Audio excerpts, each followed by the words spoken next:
నేను dead line declare చేయడం అనేది జరిగిందో ఆ డెడ్ లైన్ విషయంలో ఈరోజు ఎవరైతే forest range officer G Lakshminarayana గారిని సస్పెండ్ చేస్తూ మరి ఆర్డర్స్ కాపీస్ పంపించడం అనేది జరిగింది. ఇది ఒక శుభ పరిణామం. వాస్తవంగా ఈ సస్పెండ్ చేయడమే కాదు, ఈరోజు ఫారెస్ట్ అధికారుల యొక్క ఆగడాలు మారాలి. మేము ఎవరిని కూడా సస్పెండ్ చేయాలి, వాళ్ళు బాధపడాలనే ఆలోచన ఎవరికి ఉండదు. కానీ వారు చేసిన దుశ్చర్యం వల్ల డిమాండ్ పెట్టిన ఈ విషయంలో అందరూ కూడా సహకారం చేశారు. ముఖ్యంగా మీడియా మిత్రులు కూడా ఆ విషయంలో పెద్ద ఎత్తున ప్రభుత్వం దృష్టికి కావచ్చు, అదేవిధంగా ఫారెస్ట్ ముఖ్యంగా అటవీ శాఖ నిజంగా మేము తప్పు చేశామనే విషయాన్ని కుండబద్దలు కొట్టే విధంగా వాళ్ళని మీడియా మిత్రులకు తీసుకురావడం, అదేవిధంగా మండల ప్రముఖులు కావచ్చు, ఇప్పుడు వ్యాపారస్తులు కావచ్చు, మిగతా వాళ్ళందరూ కూడా మా పార్టీ నాయకులు కావచ్చు, అందరూ కూడా సంపూర్ణమైన సహకారంతో నిన్న కూడా నేను రివ్యూ మీటింగ్ పెట్టిన. వీరందరూ చెప్పిన 24 గంటలు దాటిన తర్వాత ఏమైనా అయితే మాత్రం కంపల్సరీ నేను నిర్ణయం తీసుకుంటానని నిన్ననే చెప్పడం అనేది జరిగింది. మరి నిర్ణయం తీసుకున్న వెంటనే ఈరోజు పొద్దు నుంచి వాళ్ళు చర్చలు పెట్టిన తర్వాత నాకు 2-3 సార్లు కాల్ చేసి, సార్ మరి ఎక్కడ ఇతర ప్రాంతాలు పంపిస్తామంటే ఇతర పంపడం అది పనిష్మెంట్ కాదు, అతను వాస్తవంగా ఉన్నాడే ఇక్కడ డిప్యుటేషన్ తోటి, మీరు పంపించేది ఏంటిది, నీ డిప్యుటేషన్ రావడం ఇక్కడ వచ్చిండు కాబట్టి ఇమీడియట్లీ అతన్ని సస్పెండ్ చేయాలని బల్లగుద్ది నేను చెప్పడంతో మరి అతన్ని సస్పెండ్ చేసి ఉత్తర్వులు జారీ చేయడం జరిగింది. ఇదే కాదు, ఈరోజు నుంచి వారికి నేను చెప్పిన కనీసం మాట్లాడే పద్ధతి నేర్చుకోమని చెప్పిన. మర్యాదతోటి మాట్లాడని, హింసించడం కంటే పోయి సమన్వయం చేసి వాళ్ళని ఏదో రకంగా నచ్చే ప్రయత్నం చేయాలని వాళ్ళకి చెప్పిన.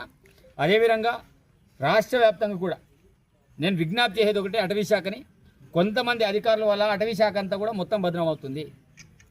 కాబట్టి మీ యొక్క కింది స్థాయి అధికారులు కావచ్చు, ఎపోరులు కావచ్చు, వీరు చేసే ఆగడాలు అంత ఇంత కాదు, చాలా పెద్ద ఎత్తున జరుగుతున్నాయి. అలాంటి వాళ్ళని పిలిచి మీరు కౌన్సిలింగ్ పెడతారా, ఏం చేస్తారో చెప్పండి. అదేవిధంగా నా నియోజకవర్గం నుంచే ఉద్యమాన్ని స్టార్ట్ చేస్తానని చెప్పిన. ఈ నియోజకవర్గం ఈ యొక్క సస్పెన్షన్ తోటి రాష్ట్ర వ్యాప్తంగా మార్పు జరగాలని కోరుకుంటున్నా. మొన్న ఖమ్మంలో జరిగింది, అదేవిధంగా మొన్న చెన్నూరు కోటపల్లిలో జరిగింది, పట్టుపురుగుల్ని తెంపి కింది పాడేయం, మొన్న ఉడుంపూర్లో జరిగింది. కాబట్టి ఏదైతే దిగేచ్చారో ఇక్కడ నుంచి అయినా ఇట్లాంటి సస్పెన్షన్లు కావచ్చు, అదేవిధంగా ఇట్లాంటి సాయ నిరాకరణలు జరగకుండా చూడాల్సిన బాధ్యత అటవీ శాఖ మీద ఉంది. కాబట్టి ఈరోజు ఏదైతే అన్ని రకాలుగా మేము ఒక నిర్ణయం తీసుకున్నామో, ఏదైతే తీసుకున్న నిర్ణయానికి కట్టుబడి ఏదైతే సస్పెన్షన్ పెట్టారో, మిగతా ఇక నుంచి అయినా మీ ప్రవర్తనలో మారాలి, అదేవిధంగా మిగతా అంశాలు కూడా ఇబ్బంది పెట్టకుండా చూడాలి అనే విషయాన్ని చాలా స్పష్టంగా మీకు విజ్ఞప్తి చేస్తూ, మరి ఈ యొక్క జరిగిన దాడిలో వాళ్ళ మీద కేసులు పెట్టకుండా మరి చేయాల్సిన అవసరం ఉంటుంది. అదేవిధంగా మిగతా ట్రాక్టర్లన్నీ కూడా వదలాల్సిన అవసరం ఉంటుంది. అదేవిధంగా మిగతా మా ప్రాంతంలో యథేచ్ఛగా డెవలప్మెంట్ విషయంలో వాళ్ళకి సంపూర్ణంగా ఇసుక విషయంలో సహకరించాల్సిన అవసరం ఉంటుంది. అదేవిధంగా ఈసీజెడ్ ఏదైతుందో ఆ విషయంలో మండల వారీగా అవగాహన కార్యక్రమాలు పెట్టాల్సిన అవసరం ఉంటుంది. వెంటనే దాని యొక్క డిక్లరేషన్, దానికి నియమ నిబంధన ఏమిటిదో చెప్పాల్సిన అవసరం ఉంటుంది. ఇన్ని అంశాలు అయిన తర్వాత మరి ఆ యొక్క ఏదైతే ఈసీజెడ్ ఉందో దాన్ని డిక్లేర్ చేయాలని కూడా నేను మొన్న చెప్పినా, ఈరోజు కూడా చెప్తున్నా. ఈరోజు అటవీ శాఖ మీద మా కోపము దేశం మీద కూడా కాదు. కాబట్టి నియోజకవర్గంకి సంబంధించిన చాలామంది ఉమ్మడి జిల్లా వ్యాప్తులు ప్రజలందరూ కూడా విజ్ఞప్తి చేస్తున్నాను, ఎవరైతే అటవీ శాఖ మీద మీరు ఏదైతే కొన్ని నిర్ణయాలు తీసుకోవాలని నిర్ణయించుకున్నారో దానంతా కూడా విరమించుకోండి. ఈ రోజు నుంచి వాళ్ళ ప్రవర్తన మనం ఇంకా చూద్దాం. కానీ నేను ఫైనల్గా చెప్పేది ఒకటే, ఎఫ్డిపిటి సాంతరాం గారిని ఎట్టి పరిస్థితుల్లో మార్చాల్సిందే. సరే, ప్రభుత్వం లెవెల్ ఉంటుంది కాబట్టి నేను ప్రభుత్వాన్ని విజ్ఞప్తి చేస్తున్నా, గౌరవ ముఖ్యమంత్రి గారికి విజ్ఞప్తి చేస్తున్నా, కొండ సురేఖ్ గారికి విజ్ఞప్తి చేస్తున్నా. ఈ ప్రాంతంలో ఎఫ్డిపిటి సాంతరాం అనేవాడు ఈ ప్రాంతంలో కనబడకుండా ఉండాలి. అతను ఎక్కడికి వేస్తారా వేయండి, అతన్ని తప్పకుండా ట్రాన్స్ఫర్ చేయాల్సిందే.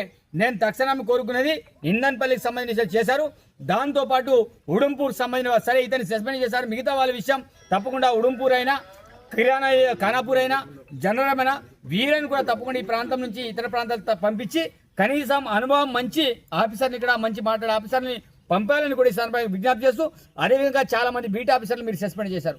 నిజంగా పాపం వాళ్ళు మీ ఆఫీసర్లు, వారు ఏదో కింద గ్రౌండ్ లెవెల్లో ఏదో జరిగినా ఈరోజు అట్లాంటి వాళ్ళ మీద సస్పెన్షన్లు పెట్టారు.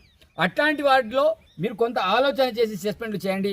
ఈరోజు ఏంటిది బేస్ క్యాంప్ వాళ్ళని సస్పెండ్లు చేయడం, భారత్ బీట్ ఆఫీసర్లను సస్పెండ్ చేయడం, చిన్న ఆఫీసర్లలో ప్రతాపాన్ని తగ్గించండి, కలిసిమెలిసి పనిచేయడం ప్రయత్నం చేయండి. అదేవిధంగా ఫ్రెండ్లీ పోలీస్ ఏ రకంగా ఉందో అదే రకంగా ఫ్రెండ్లీ ఫారెస్ట్ అనే నినాదాన్ని మీరు తీసుకురండి. ఈరోజు మేమంతా కూడా కోరుకుంటున్నాం, వాతావరణం జరుగుతున్న మార్పులను బట్టి కంపల్సరీ అడవులు రక్షించబడాలి, ఇవన్నీ ఉండాలని మేము కోరుకుంటున్నాం. ఏదో విధ్వంసం చేయాలి, ఏదో ఇల్లీగల్ యాక్టివిటీస్ చేయాలనే ఆలోచన ఎవరికి లేదు, ఉండదు కూడా. కానీ ఈరోజు ఈ విషయంలో చాలా సీరియస్గా మీరు ఆలోచన చేయకపోతే భవిష్యత్తులో ఇంకా ప్రమాదకరమైన పరిస్థితులు ఉంటాయి. కాబట్టి నేను కోరేది ఒకటే, ఇక్కడ నుంచి అయినా అటవీ సాగు యొక్క దుశ్చర్యలు మారాలి, మీ యొక్క ఆలోచన విధానం మారాలని ఈ సందర్భంగా కోరుతున్నాం.